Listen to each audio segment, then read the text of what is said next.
ఎంతో మందికి సేవల్ని అందించినటువంటి ప్రజల ఆశాజ్యోతి మా మెగాస్టార్ చిరంజీవి గారికి మరోసారి శుభాకాంక్షల్ని తెలియచెప్తూ ఇక ఆలస్యం చేయకుండా మైకు ఇచ్చేయమంటారా మన మెగాస్టార్ గారికి?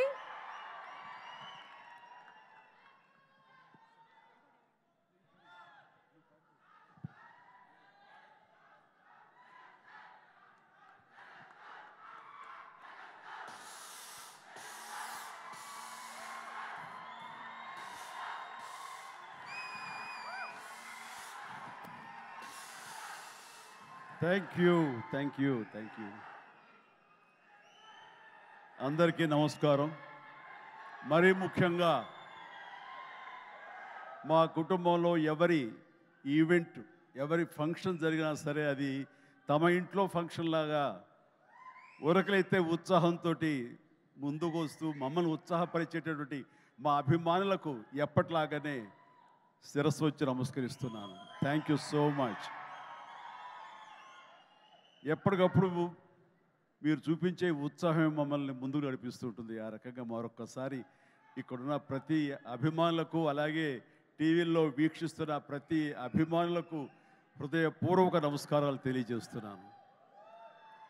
నేను నాలుగైదు రోజుల క్రితం అమెరికాలో ఉన్నాను. అక్కడికి ఒక మెసేజ్ వచ్చింది వరుణ్ తేజ్ నుంచి.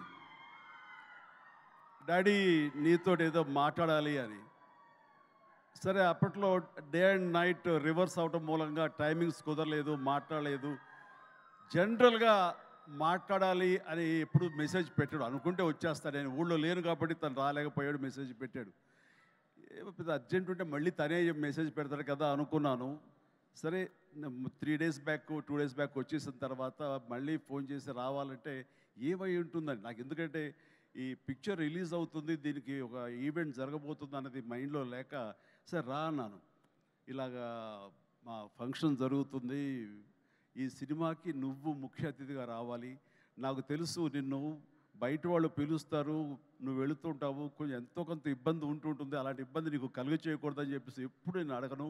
ఎప్పుడు ముకుందాకు వచ్చావో తర్వాత ఇంకో దానికి వచ్చావో లేదో, అంతేగాని మళ్ళీ నాన్న తర్వాత నువ్వు వస్తే బాగుంటుందని.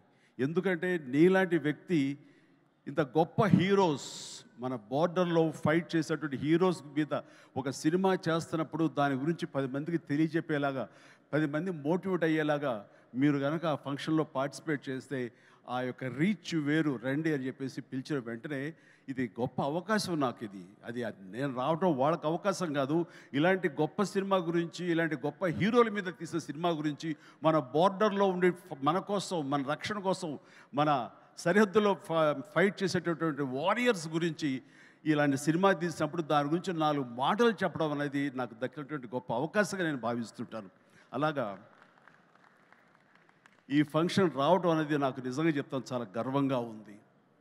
సో ఇందులో ఉండే పాయింట్స్ ఏమిటి అన్నప్పుడు, నాకు ఎప్పుడైతే పుల్వామాలో జరిగినటువంటి ఈ టెర్రరిస్ట్ అటాక్ ఉంది, అది ఒక బ్లాస్ట్ అయ్యి 40 మంది సిఆర్పిఎఫ్ వాళ్ళు చనిపోవటం చూసాము. ఇందాక లాస్ట్లో నేను లాంచ్ చేసిన సాంగ్లో చూసినప్పుడు నాకు ఆ విజువల్సే కనిపించాయి. ఎంత హృదయ విదారకంగా ఉందంటే, సినిమాల్లో మనం కొంతవరకు చూపించగలం, నిజంగా నిజ జీవితంలో ఎంతమంది ఎంత హృదయ విదారకమైనటువంటి పరిస్థితి. అలాంటి ఫ్యామిలీస్కి, వాళ్ళకి ఆ చనిపోయిన వాళ్ళకి నివాళులు అర్పించేలాగా ఒక ప్రతీకారం తీర్చుకోవాలనే కక్షతోటి మన ఇండియన్ ఎయిర్ ఫోర్స్ చేసినటువంటి పెద్ద సాహసం, చేసిన యుద్ధమే ఈ cinema. If I'm right? Yeah. So అది సరిగ్గా నేను అవును వరుణ్, నాకు అక్కడ ఒక్కసారి ఈ వ్యాలంటైన్స్ డే ఏంటి, ఏదైనా రొమాంటిక్ టచ్ ఉందా ఏంటి, ఇందులో ఏదైనా సినిమాని కమర్షియలైజ్ చేశారంటే లేదు. February 14th నాడు ఈ సర్జికల్ స్ట్రైక్ చోటు చేసుకుంది. కాబట్టి దానికి సినిమా పరంగా మేము పెట్టుకున్నటువంటి ఈ పేరు ఇది ఆపరేషన్ వ్యాలంటైన్స్ డే అని చెప్పేసి. వెరీ సెన్సిబుల్గా ఉంది, బాగుందని అన్నాను. ఆ తర్వాత ఈ సినిమా గురించి తను మాట్లాడుతూ, first of all Shakti Pratap Singh director. So అతను Rajasthan, you belong to Rajasthan? Yeah, he belong to Rajasthan. So అక్కడి నుంచి వచ్చినటువంటి యువకుడు, ఎంతో ఎంతూజియాస్టిక్ యువకుడు అనమాట. సో ఇక్కడ తెలుగులో అవకాశాలు బాగుంటుంది, కొత్త డైరెక్టర్స్ ఎంకరేజ్మెంట్ బాగుంటుందనే ఉద్దేశంతో ఇక్కడికి వచ్చాడా ఏమో తెలియదు. కానీ అతని గురించి నేను తెలుసుకున్నప్పుడు, అతను కేవలం ఒక కమర్షియల్ సినిమా చేసి కమర్షియల్ డైరెక్టర్గా పేరు ప్రఖ్యాలు సంపాదించేసుకుందాం, తెలుగులో డబ్బులు ఎక్కువ ఇస్తారు కాబట్టి ఇక్కడ ఉండిపోదాం, స్థిరపడిపోదాం అనే ఉద్దేశంతో రాలేదు. తను దీనికంటే ముందుగా ఈ దేశానికి సేవలు చేసేటటువంటి మన ఎయిర్ ఫోర్స్ వాళ్ళ మీద కానివ్వండి, నేవీ వాళ్ళ మీద కానివ్వండి, లేకపోతే ఇన్ఫెంట్రీ మన వాళ్ళ మీద కానివ్వండి, మిలిటరీ వాళ్ళ మీద కానివ్వండి, తను ఎప్పుడూ ఒక రకమైన రీసెర్చ్ చేస్తుంటాడు, వాళ్ళ జీవితాలు ఎలా ఉంటాయి ఏమిటని. ఆ నేపథ్యంలో తను తన సొంత డబ్బు 5 లక్షల దాకా ఖర్చు పెట్టి ఒక 20 నిమిషాల నిడివితోటి ఆ సర్జికల్ స్ట్రైక్ కానివ్వండి, ఈ వ్యవహారం అంతా తనకున్న నాలెడ్జ్ తోటో తన ఇన్ఫర్మేషన్ను గ్యాదర్ చేశాడు. ఆ ఇన్ఫర్మేషన్ తోటో ఒక సినిమాలాగా చేయడం మొదలుపెట్టి ఆ తర్వాత ఎయిర్ ఫోర్స్ వాళ్ళు చూపిస్తే కనుక వాళ్ళు ఆశ్చర్యపోయారు. ఈ సినిమా, ఈ షార్ట్ ఫిల్మ్ ఒక ట్రిబ్యూట్ లాంటిది, ఇంత పెర్ఫెక్ట్ ఇన్ఫర్మేషన్ నీకు ఎవరు ఇచ్చారు, ఇందులో చాలా సీక్రెట్స్ ఉన్నాయి, బయట చెప్పే విషయాలు కాదు, ఇది నీకు ఎలా తెలుస్తుందని. సుమా ఇందాక నువ్వు అన్నావు కాదు ఏదో లీక్ చేస్తావని, ఇది లీక్ చేసేస్తాను. ఓకేనా? హ్యాపీయా? Happy sir. ఎస్, ఇది ఎవరు చెప్పరు, సినిమా కూడా చూపించారు, అందుకు చెప్పేస్తాను. సో ఎయిర్ ఫోర్స్ వాళ్ళు ఈ సినిమా చూసి, ఆ చిన్న సినిమా చూసి ఇది ఇంకెప్పుడు తీయద్దు నువ్వు ఇట్లాగా అన్నారు. ఏంటి అన్నారు. అసలు ఇలాంటివి సీక్రెట్స్ ఇవన్నీ నీకు ఎవరు చెప్పారు ఏంటంటే, నాకు ఉన్నటువంటి కొంతమంది స్నేహితులు వాళ్ళ దీంతో ఇన్ఫర్మేషన్ తీశాను సార్ అంటే, ఫెంటాస్టిక్, ఈసారి సినిమా తీసేటప్పుడు మమ్మల్ని అప్రోచ్ అవ్వు, మేము ఇంకా ఆథెంటిక్గా చెప్తాము, ఇందులో ఉండే ప్రతి ఇన్సిడెంటు ప్రతి ఇది చాలా అధికారికంగా ఉంటుంది అంటూ వాళ్ళ దగ్గర కూర్చోపెట్టుకుని ఈ సినిమాకి కావాల్సిన కంటెంట్ని చాలా ఆథరైజ్డ్గా జరిగింది ప్రతిదీ యథార్థగాథగా వాళ్ళు విశదీకరించి విడమర్చి చెప్పినప్పుడు తను ఇన్స్పైర్ అయ్యి ఈ కథ రాసుకున్నాడు. దీనికి కమర్షియల్ హంగులు ఎలాగో ఉంటాయి మిమ్మల్ని అందరినీ ఉత్సాహపరచడానికి. సో ఆ హంగులతోటి ఈ కథ వినిపించగానే సిద్ధు ప్రొడ్యూసర్ అలాగే వరుణ్ తేజ్ ముందు ఈ కథ విని చాలా బాగుందంటూ సిద్ధుని పిలిచి నువ్వు చెయ్యి మనం చేద్దాం అనుకున్నప్పుడు సోనీ వాళ్ళు కూడా ఈ కథ నచ్చి వాళ్ళు కూడా దీంట్లోకి జాయిన్ అయ్యి టుగెదర్గా వీళ్ళందరూ కలిపి ఈ సినిమాని తీశారు. ఇది ఆద్యంతం చాలా చాలా బాగా వచ్చిందని చెప్పేసి నేను వాళ్ళు చెప్తుంటే కనుక ఐ ఫెల్ట్ వావ్, ఇలాంటి సినిమాలు ఆడాలి. ఎందుకంటే మనం ఎంత సరే దేశభక్తి మనకి ఎంత ఉన్నా సరే ఇలాంటి సినిమాలు ఇలాంటి కథాంశాలు వచ్చినప్పుడు ఒక తెలియని ఒక ఉప్పొంగిపోతుంది మనకి దేశభక్తి. అంటే మనం సాధారణంగా చూడండి, ఇంట్లో జనగణమన పాడగానే వినపడగానే మనం లేచి నిలబడిపోతాం. అది లోపల ఉన్నటువంటి భావాన్ని బయటికి వ్యక్తీకరిస్తుంది, బయటికి తెలియజేసేలాగా మనం మనోగతం అంతా ఒక ఉప్పెలా ఉప్పొంగుతుంది. సో అలాగా ఇలాంటి కథలు వచ్చినప్పుడు ఖచ్చితంగా మనం రొమాంటిక్ సినిమాలు, ప్రేమ సినిమాలు, యాక్షన్ సినిమాలు చూస్తుంటాం, వాళ్ళని ఆదరిస్తుంటాం, వాళ్ళకి డబ్బులు ఇస్తుంటాం. కానీ ఇలాంటి సినిమాలు మన కోసం చేసినప్పుడు ముఖ్యంగా యూత్ ఇలాంటి సినిమాలు చూడాలి. మన కోసంగా చలిలోనూ అక్కడ నిద్రాహారాలు లేకుండా ఏడారుల్లోనూ ఎలాగ కాపు కాస్తారు, ఎలాగ మనం రక్షిస్తారు అనేది ప్రతి ఒక్కరు చూడాలి. ఎందుకంటే ఈ సినిమా చూడటం అనేది మీ వినోదం కోసం ఒక పక్కన పెడితే, ఈ సినిమా అనేది ఒక ఎక్స్పీరియన్స్ అని మీరు పక్కన పెడితే, ఈ సినిమాకు సంబంధించినటువంటి అలాంటి రియల్ హీరోస్ వాళ్ళకి ఒక సెల్యూట్. ఈ సినిమా మనందరూ చూడాలి, చూసి తీరాలి.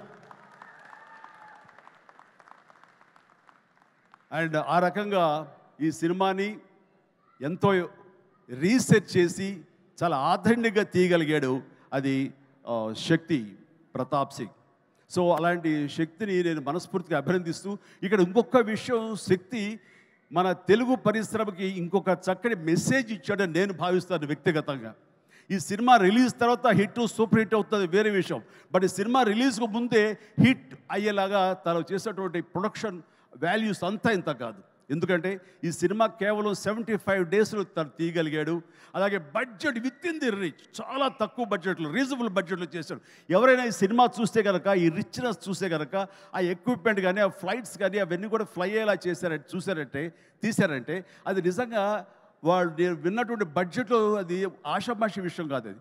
సో ఆ రకంగా సినిమా రిలీజ్కి ముందే తను సూపర్ సక్సెస్ అయ్యాడు శక్తి అని నేను మనస్ఫూర్తిగా నా అభినందనలు తెలియజేస్తాను. ఇది చాలామందికి ఒక మోటివేషన్ అవ్వాలి, చాలామందికి ఇది ఇన్స్పిరేషన్ అవ్వాలి. సో డబ్బు ఖర్చు పెడితేనే కాదు రిచ్నెస్ వచ్చేది. రిచ్నెస్ ఎలాగొస్తుందంటే మన థాట్ నుంచి వస్తుంది.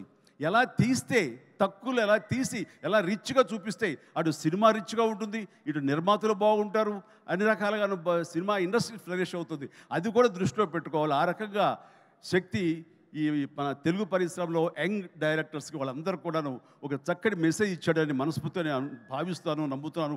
అదే రకంగా అతను నేను మనస్ఫూర్తిని అభినందన తెలియజేస్తున్నాను. ఇక ఇందులో చాలా స్మార్ట్గా ఒకప్పుడు నాకు డైనీ కనిపించాడుగా కనిపిస్తున్నాడు ఈ షాఫత్ షతాఫ్ అండ్ వండర్ఫుల్. నాకు ఒకసారి డేనీ డొంజోగ్పా ఉన్నట్టుగా ఉన్నాడు ఆయన. ఆయనకి ఈ సినిమా తర్వాత తెలుగు ఇండస్ట్రీలో మంచి అవకాశాలు వస్తాయి.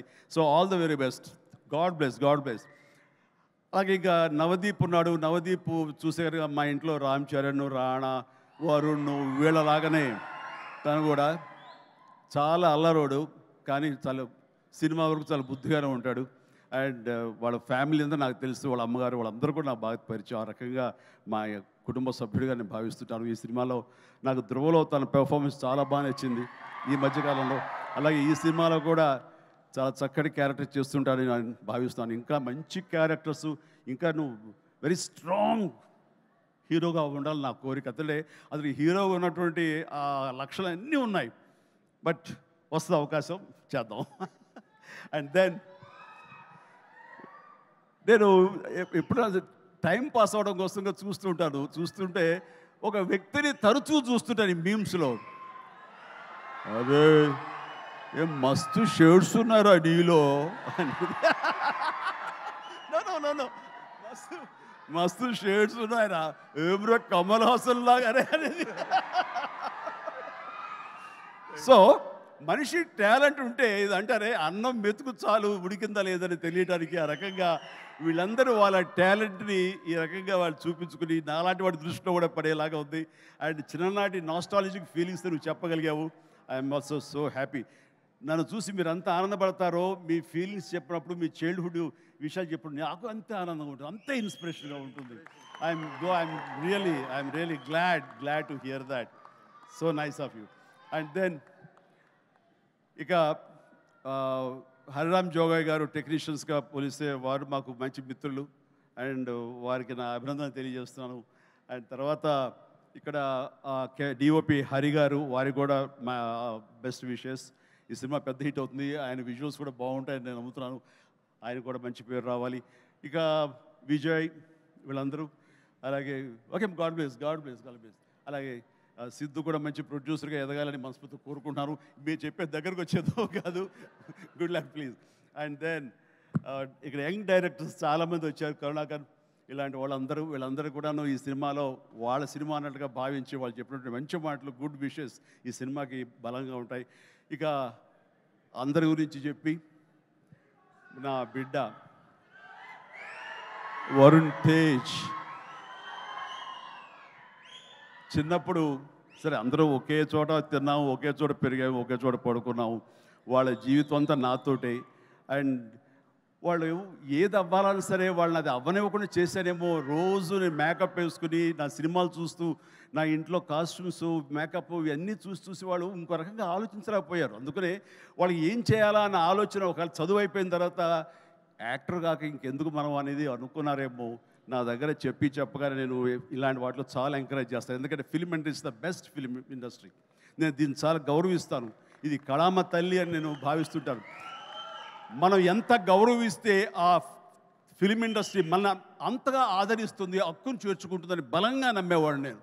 కాబట్టి ఇలాంటి ఇండస్ట్రీకి నా బిడ్డలు వస్తే కనుక అంతకంటే కావాల్సింది ఏముందంటూ ఎంకరేజ్ చేస్తాను.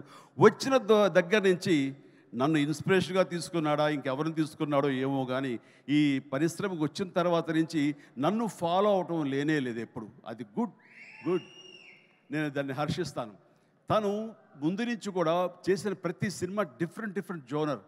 నాకు తెలిసి ఇలాంటి యంగ్స్టర్స్ ఎవరికి కూడా రాని అవకాశం, మా కుటుంబంలో ఉన్న ఇతర హీరోస్ కూడా రాని గొప్ప అవకాశం వరుణ్ తేజ్కి వచ్చింది. అది కేవలం అవకాశం రావడం కాదు, అవకాశం తను క్రియేట్ చేసుకున్నాడు, దాన్ని అందిపుచ్చుకున్నాడు, ప్రూవ్ చేసుకున్నాడు, మీ దీవెనలు పొందాడు. ఈ రోజున ఈ స్థాయిలో ఈ స్టేజ్ మీద ఇలా ఉన్నాడు. అంటే ఉదాహరణకి ఫస్ట్ ఫిలిం ముకుంద చూస్తే ఒక రూరల్ లవబుల్ బాయ్. ఆ తర్వాత కంచా, అసలు ఎప్పుడుదో 1947 ఆ టైంలో వరల్డ్ వార్ సెకండ్ టైంలో ఉన్నటువంటి ఒక సైనికుడు, మిలిటరీ సైనికుడుగా. ఆ తర్వాత ఒక హ్యోమగామిగా, ఆస్ట్రోనాట్గా. అలాగా ఇంకో సినిమా ఒక గద్దర్ గణేష్ అది నాకు చాలా ఫేవరెట్ గెటప్. అది చూస్తే కనుక పెర్ఫార్మెన్స్ అది చాలా డిఫరెంట్గా చేశాడు. నా ఫేవరెట్ ఫిల్మ్ అది వరుణ్లో. అండ్ తన స్టైలు, హెయిర్ స్టైల్ దగ్గర నుంచి నడక, ఆంగికం, గెస్టర్స్ ఇవన్నీ కూడా చాలా డిఫరెంట్గా ఉంటాయి ఆ సినిమా కానివ్వండి. ఆ తర్వాత ఇక ఎన్ఆర్ఐ చేసినటువంటి ఫిదా కానివ్వండి, లేకపోతే లోకల్ సొఫిస్టికేటెడ్గా ఒక లవర్ బాయ్గా చేసిన వాళ్ళ బాబాయ్ ఇన్స్పిరేషన్ తోటి చేసిన తొలి ప్రేమ కానివ్వండి, అలాగే లేటెస్ట్ ఫిల్మ్స్ వరకు కూడాను ప్రతిదీ చాలా ప్లాన్డ్గా తను చేసుకుంటూ వచ్చాడు, సక్సెస్ఫుల్గా చేసుకుంటూ వచ్చాడు. ఆ ప్లాన్లో ఒక భాగమే లావణ్యను కూడా కట్టుకున్నాడు. అది సో ఆ రకంగా ప్రతిదీ వెరీ వెరీ సక్సెస్ఫుల్ స్టెప్స్ వేసుకుంటూ అన్ని జోనర్స్ యొక్క టచ్ చేస్తూ ఈ తను చేసిన 13 సినిమాలు ప్రతిదీ వైవిధ్యమైన సినిమాలు చేసుకుంటూ ఎవరికి రానట్టు డిఫరెంట్ జోనర్స్ చేయగలిగాడంటే, నేనేదో రొమాంటిక్ హీరో, నేను యాక్షన్ హీరో, కేవలం ఇలా చేయాలి అన్నది కాకుండా డిఫరెంట్ సినిమాలు చేసుకుంటూ వచ్చాడు. అందులో నేపథ్యంగా ఫస్ట్ టైం అంతకుముందు గాజీ అని నేవల్ సినిమా వచ్చింది, సబ్మెరీన్ బేస్ చేసుకుని రాణా యాక్ట్ చేసింది. ఆ తర్వాత ఎన్నో మిలిటరీ బేస్డ్ సినిమాలు వచ్చి ఉన్నాయి కూడాను. కానీ air strike, surgical strike, air force మీద సినిమా మాత్రం మన తెలుగులో ఇదే మొట్టమొదటి సినిమా. ఇలాంటి సినిమా రావడం అన్నది విజువల్ ఇంపాక్ట్ ఉంటుంది, మీ అందరికీ విజువల్ ఫీస్ట్. ఎందుకంటే ఈ మధ్యకాలంలో నేను లాస్ట్ ఇయర్ వెళ్ళినప్పుడు